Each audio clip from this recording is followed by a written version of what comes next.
नमस्कार दोस्तों, स्वागत है आपका। दर्शन शास्त्र फिलोसॉफी सेकंड ग्रेड में अगले टॉपिक की तरफ बढ़ते हैं। नीति शास्त्र एथिक्स की बात करते हैं। अंग्रेजी भाषा का एथिक्स शब्द ग्रीक भाषा के एथिका शब्द से बना है, जिसका अर्थ है रीति रिवाज, प्रचलन, आदत या अभ्यास की बात करें। रीति रिवाज, प्रचलन, आदत, अभ्यास। नीति शास्त्र को मोरल फिलोसॉफी भी कहा जाता है। अंग्रेजी भाषा का मोरल शब्द लैटिन भाषा के मोरेस से बना है, जिसका अर्थ है रीति रिवाज, प्रचलन, आदत व अभ्यास। नीति शास्त्र दर्शन की वो शाखा जिसमें मानवीय चरित्र या आचरण का मूल्यांकन किया जाता है।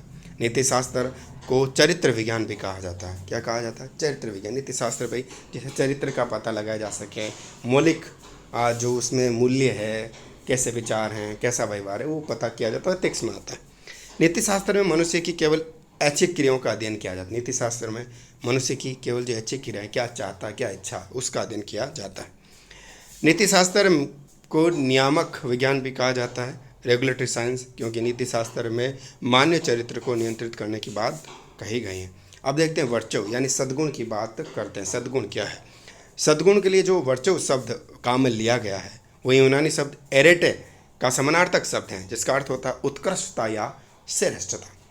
सद्गुण उत्कृष्टता या श्रेष्ठता शब्द से, यानी उत्कृष्ट है, श्रेष्ठ क्या है वो। जिन गुणों से मनुष्य को श्रेष्ठता या उत्कृष्टता प्राप्त होती हुई, जिन गुणों से कोई अच्छा बोलता है, कोई अच्छा व्यवहार है, जिससे उसको उत्कृष्टता मिले, श्रेष्ठता प्रदान मिले, सबसे अच्छा कहा जाए, उसे सम्मान मिले, तो वो सद्गुण से कहा जाता है। सद्गुण मनुष्य के जन्मजात प्रवृत्तियों जैसे भूख, प्यास, काम, क्रोध आदि से भिन्न होता है। सद्गुण मनुष्य की मानसिक प्रवृत्ति है जो मनुष्य के चरित्र का आचरण में प्रकट करती है। सद्गुण को जीवन में स्थायित्व देने के लिए अभ्यास की आवश्यकता होती है। भी सद्गुण तो है, लेकिन उसका आप प्रैक्टिस करेंगे। आपका अच्छा व्यवहार है, आप अच्छा व्यवहार करते जाएंगे, उसका अभ्यास होगा, लोगों से एक ही तरह का व्यवहार करेंगे, तो वो अभ्यास में सद्गुणों के लिए अभ्यास की आवश्यकता होती है। नीति शास्त्र में मानवीय चरित्र का मूल्यांकन करने की दृष्टि से सद्गुणों का महत्व है। सद्गुण कहीं होते हैं, जैसे विवेक, साहस, संयम, न्याय, दया, उदारता, मित्रता आदि। अब सुकरात के अनुसार सद्गुण की बात यहाँ से कर लेते हैं। सुकरात के अनुसार सुकरात ने विवेक या ज्ञान को सद्गुण बताया। वो कहता है कि ज्ञान से तात्पर्य आत्मज्ञान से है। देखो, ज्ञान को सद्गुण बताया, विवेक या ज्ञान को सद्गुण बताया सुकरात ने, ठीक है ना। सुकरात ने वो कहता है कि ज्ञान से तात्पर्य ज्ञान जो है वो कौन सा? आत्मज्ञान है, न कि बाहरी ज्ञान की बात की, जिससे व्यक्ति को क्या मिले? आत्मा की संतुष्टि मिले। सुकरात के सद्गुण संबंधी मत की आलोचना भी हुई। कैसे? बहुत से लोग ज्ञानी होते हैं लेकिन दुष्टता का आचरण करते हैं। सुकरात कहता है कि ऐसे लोगों को केवल शब्दों का ज्ञान होता है, उसको व्यवहार का ज्ञान या व्यवहारिक ज्ञान होगा, वो कभी दुष्टता का आचरण नहीं करेगा।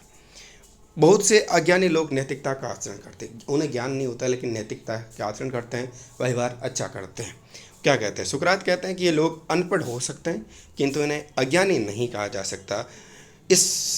इन लोगों को भले ही इन शब्दों का ज्ञान नहीं होगा किंतु इन्हें व्यवहारिक ज्ञान है, तभी ये लोग नैतिकता का आचरण करते हैं। अरस्तु के अनुसार सुकरात का सद्गुण संबंधी मत अर्ध सत्य है, तो पूर्ण सत्य नहीं है। अरस्तु के अनुसार अरस्तु क्या कहता है? इस आलोचना का जवाब देते समय अरस्तु लिखता है कि केवल सद्गुण होना ही पर्याप्त नहीं है, सद्गुणों को स्थायी बनाने के लिए अभ्यास की आवश्यकता भी पड़ती है। अभ्यास पर जोर देता है अरस्तु, याद रखिएगा। सुकरात केवल सद्गुण की बात करता है, सद्गुण यानी ज्ञान की, वो भी आत्मज्ञान की, लेकिन अरस्तु सद्गुणों के साथ अभ्यास की बात भी करता है। ये डिफरेंस है दोनों में। सुकरात का सद्गुणों की एकता का सिद्धांत की बात कर लें। देखें, यद्यपि सुकरात ने ज्ञान को प्रमुख सद्गुण माना है किंतु सुकरात अन्य सद्गुणों को भी मानता है, किंतु उन्हें अलग से प्रमुख सद्गुण नहीं मानता है। सुकरात ने ज्ञान के साथ ही अन्य सद्गुणों को शामिल कर दिया। वो क्या कहता है? साहस, संयम, न्याय आदि सद्गुण ज्ञान के साथ ही शामिल है। साहस, संयम, न्याय आदि जो है ये सद्गुण ज्ञान के साथ ही शामिल थे, ये सुकरात ने कहा। सुकरात का सद्गुणों की एकता संबंधी मत का भी वो भी पूरी तरीके से सही नहीं है। सुकरात कहता है कि व्यक्ति ज्ञानी है, वो साहसी, संयमी, न्यायशील भी होगा, किंतु वास्तव में ऐसा नहीं होता। जो ज्ञानी है वो साहसी हो कोई ज़रूरी नहीं, संयमी हो ये भी ज़रूरी नहीं है, न्यायशील हो वो भी ज़रूरी नहीं है। सुकरात कहता है सद्गुण सिखाया जा सकता है, सद्गुण सिखाया जा सकता है। सुकरात से सद्गुण से सिखाया जा सकता है, क्योंकि ज्ञान सद्गुण है। किसी को ज्ञान की शिक्षा दी जाए उसे सद्गुणी बनाया जा सकता है। किसी को ज्ञान की शिक्षा देके उसे सद्गुणी बनाया जा सकता है, ये सुकरात कहता है। सुकरात ने व्यक्ति के जीवन में शारीरिक सुखों की अपेक्षा बौद्धिक सुखों को ज़्यादा महत्व दिया है। शारीरिक सुखों की बात नहीं करता है ज़्यादा, बौद्धिक सुखों की बात करता है सुकरात। सुकरात के विचार लिखित रूप में नहीं मिलते, इस कारण सुकरात ने सद्गुणों सुख शुभ, देखो एक तो सुख शुभ आनंद के बारे में क्या विचार दिए थे उनकी स्पष्ट जानकारी हमें नहीं मिलती है। सुकरात के विचार सद्गुणों सुख शुभ आनंद के संबंध में अस्पष्ट रूप में हमें मिलते हैं। इस कारण सुकरात की मृत्यु के बाद यूनानी दर्शन में दो विपरीत विचारधाराओं का उदय होता है। कौन सी? एक आती है सेरेनस विचारधारा। कौन सी नस विचारधारा? सेरेनस विचारधारा। ये विचारधारा सुखवादी विचारधारा, सेरेनस कैसे भी चाहिए, सुख चाहिए, ठीक है ना। इस विचारधारा के समर्थक भी सुकरात के शिष्य थे। इनके अनुसार सुकरात ने मनुष्य के जीवन में सुख को ज़्यादा महत्व दिया है। सेरेनस विचारधारा, इस विचारधारा का प्रवर्तक था अरिस्टपस। कौन सा था? अरिस्टपस था। इस विचारधारा को निकृष्ट सुखवादी कहा जाता है, मत कैसे भी करो सुख प्राप्त करो बस। सेरेनस विचारधारा में बौद्धिक सुखों की अपेक्षा शारीरिक सुखों को श्रेष्ठ बताया गया, शारीरिक सुखों को ज़्यादा महत्व दिया गया बौद्धिक सुखों की अपेक्षा। सेरेनस विचारधारा अरिस्टपस, याद रखिएगा। सामान्यतः हम कहते हैं कि सुख उत्कृष्ट और निकृष्ट भी होते हैं, किंतु सेरेनस सुखों में कोई भेद नहीं मानता। हम कहते हैं कि निकृष्ट भी हो सकता है, सही भी हो सकता है, उत्कृष्ट भी हो सकता है सुख, लेकिन सेरेनस विचारधारा कहता है कि कोई भेद नहीं है, तुम तो बस सुख प्राप्त करो, है ना।